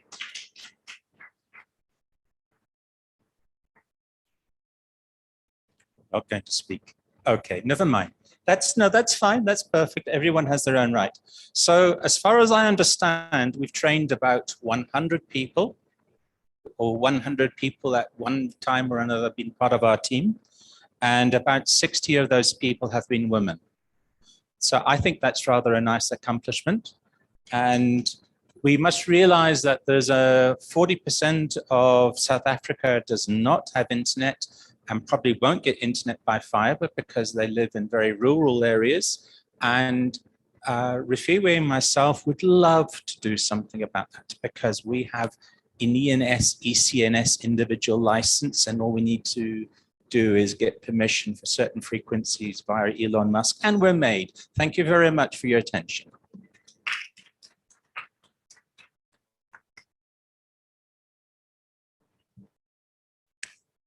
Can I make a comment? While the ladies were speaking, I was like, Mark, we really love you, hey? But I could swap your seat for all of them to come and sit here, because what they've been saying is so profound, so true, and the impacts that you're making in your community. And what I understand is we've got a lot of Soweto residents here. And I think for them to see and hear as well, if maybe they haven't heard, is very empowering, especially for young women like yourself who just came and said, I was supposed to be in the office with heels, but I'm out there with men and dominating in that space. So thank you so much for that. Tate Blagas, please give us your input. Good afternoon. My name is Jabulani Vilagazi. I'm also from Soweto. Been in the IT space 15 years or odd. Initially, I worked for a mobile company, MTN. Early days of data, when Edge was coming in, before the days of 3G, before the days of AGS DPA. And then I resigned just when LTE was launched. So technically, I'm just a technician, and I love being in the field. I've grown from there, and I've started an NPO, Soweto Wireless User Group, which built the wireless environment in Soweto. We've allowed small micro internet service providers to utilize that space.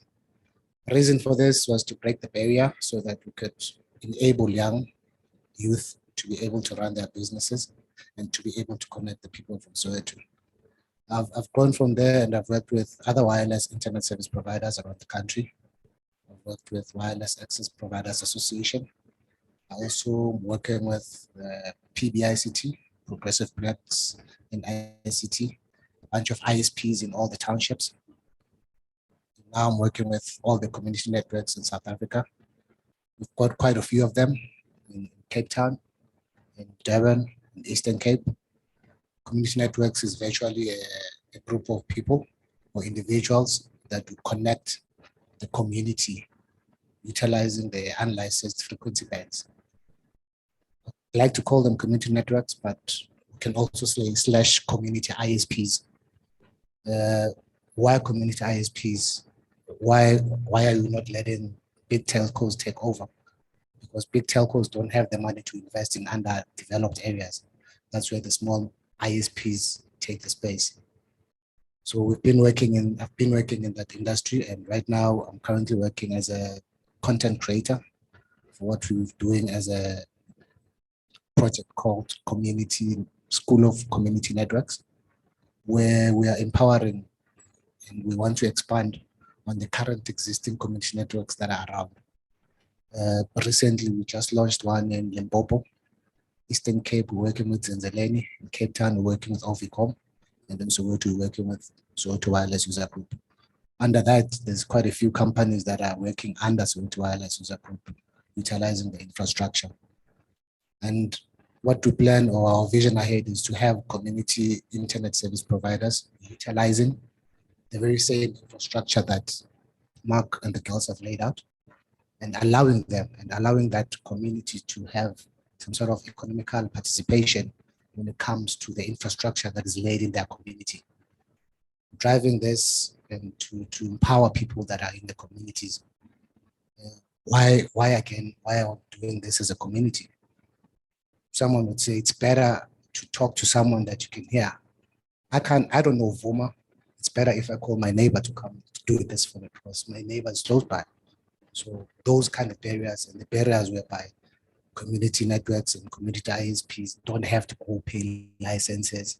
So policy is quite critical at this stage, whereby it could be driven, or could be changed, it could be enabled to allow small, medium players to participate in this economic industry.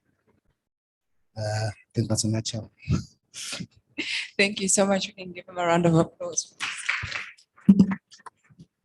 Okay, I think one of the elements I'm getting from both of your projects and the efforts that you've made in your communities is the importance of people and the environment, and having that approach and the empowerment that's there as well.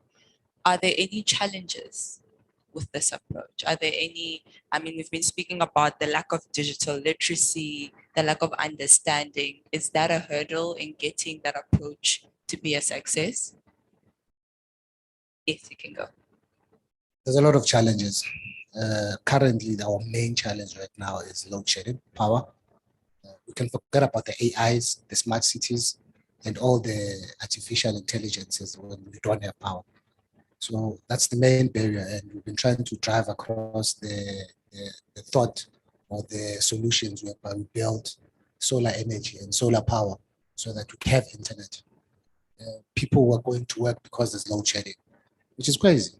Get a battery, get a backup, get the people educated. Another barrier would be affordability. Internet access is very expensive here in South Africa. Globally, because we're using the most expensive infrastructure, which is your mobile telecoms.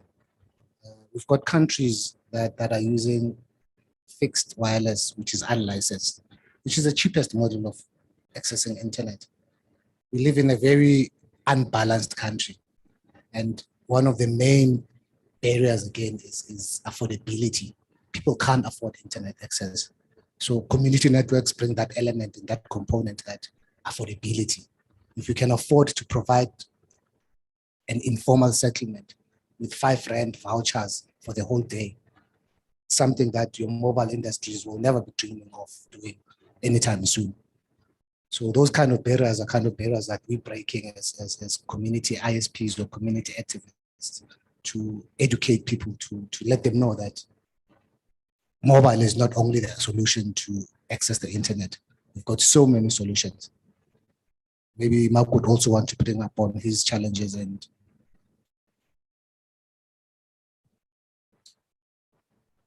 challenges. Well, what we were doing is as we went from one area to the next area, we were bringing people in from that area themselves. And that was useful. It was especially useful when we got to Endemni, because that was the time when there would be large groups of people walking down the roads and putting up barriers and other things like that. And simply having local people amongst us allowed us to never have any confrontations. I never noticed any damage, though, to any of the poles or any of the fiber. The downside of what we were doing is we were not doing this for ourselves per se. We were doing this for Vuma. But I understand that Vuma provides please correct me, a 10 meg service for something like 399 Rand a month, which doesn't seem to be too bad. I can also tell you, in December, last December, Telkom installed fiber in my area. And I live in Pretoria East, and it's all nice and green and fluffy and all the rest of it. But it took until April, May, before they actually installed fiber to the home from the fiber that they had installed.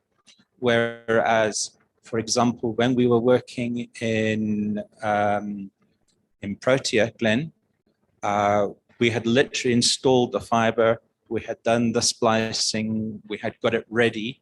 The next step is another crew comes along, puts a piece of fiber into the connector, and then takes it to the roof of the house of the person buying fiber, and puts a box in, and then it's finished. And there was one person who had that done while we were still working in the area. They were obviously very, very keen to get access to the fiber. And then I went and we checked, and we actually got Vuma to switch it on for them. Basically that day on a Saturday or something. Hey, we were working 7 days a week as well. They drive them, they're great slaves. Oh. We worked very, very hard, 7 days a week to get that done. If there were other downsides, I don't think there were. I mean, we could do with more equipment. Equipment is expensive. I would love to have every lady on the team with a utility belt around her with her own set of tools. Yes, girls? I would love to see that. And it makes the men look stupid. It's great. Thank you so much. So I'm going to open it up for the audience. Are there any questions, comments after hearing the two gentlemen in front, and the ladies as well, with their great input around community networks and the different projects that are happening? I know it's towards the end, but I think this is one of the biggest themes that we've been discussing throughout the whole week. And we've been hearing different issues around infrastructure, access, the different communities around South Africa. So if there are any questions or inputs, or they've really knocked you silent.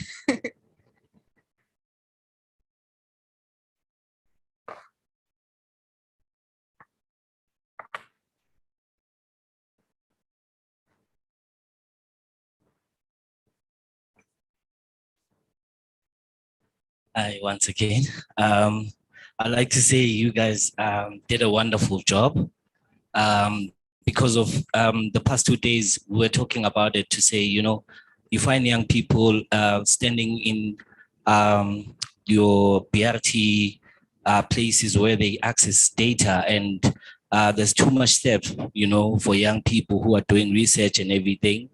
And also, or in libraries outside, so, and some you'd find them late at night, standing there with phones, which is dangerous, especially for young kids, So this is a very, very good job that you've done, and keep it up. And thank you so much, Rifilo, for what you have done. I know you for the past 10 years, we've worked together, and keep up the good work. And thank you, Mark, Jabu. No, guys, thank you so much.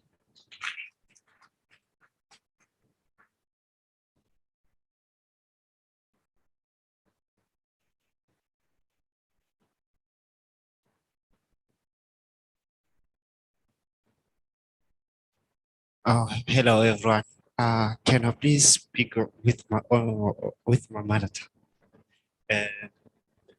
Ndifuna ukuyazi ukuthi njengoba bezivuka ekuseni sibona bafaka lamakhebulu ama-fiber lahlala khona ekasi elokishini.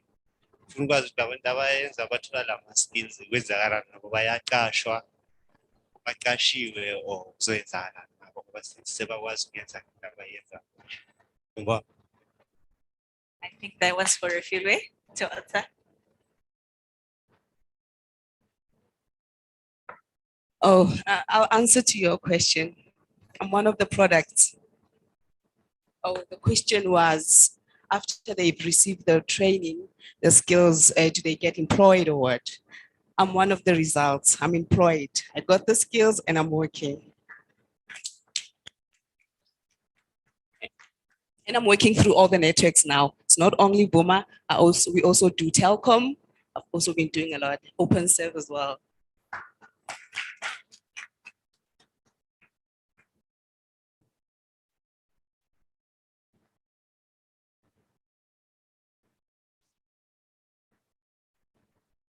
I agree with Tay.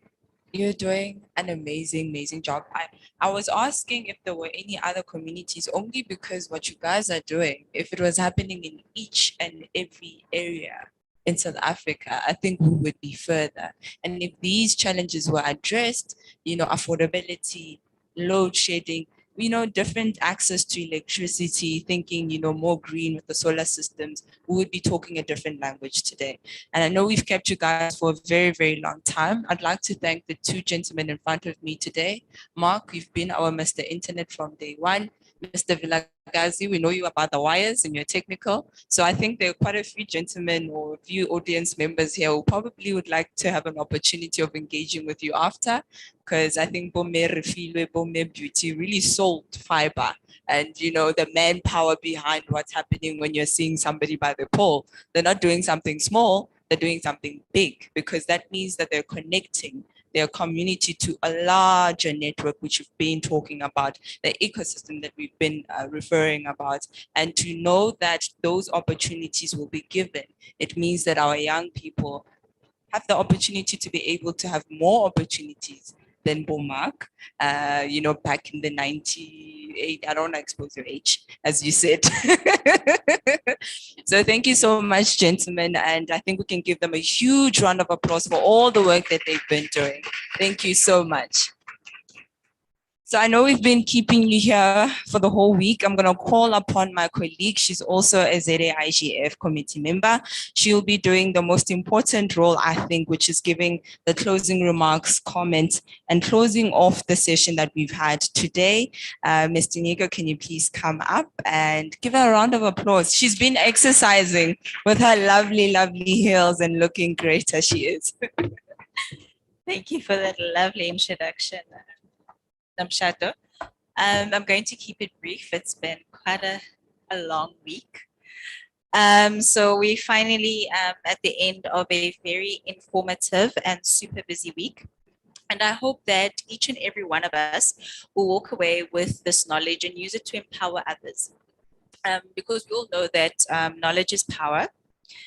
Especially in this digital age that we are currently living in. I mean, Australia is the perfect example of that. Thank you to the .ZATNA team. Thank the ZAIGF for putting all of this together.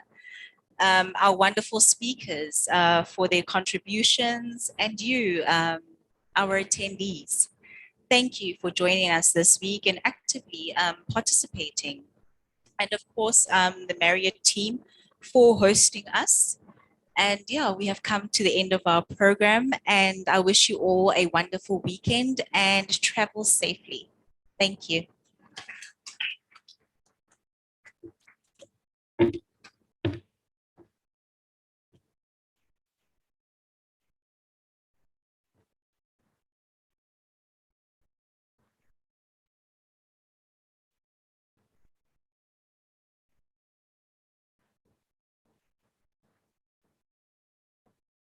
Sorry, guys. People who would like to give their comments and have a short interview, please queue at the .ZATNA banner so that you can get recorded and just give your input as to how you found the conference and whatever comments you'd like to make. Thank you.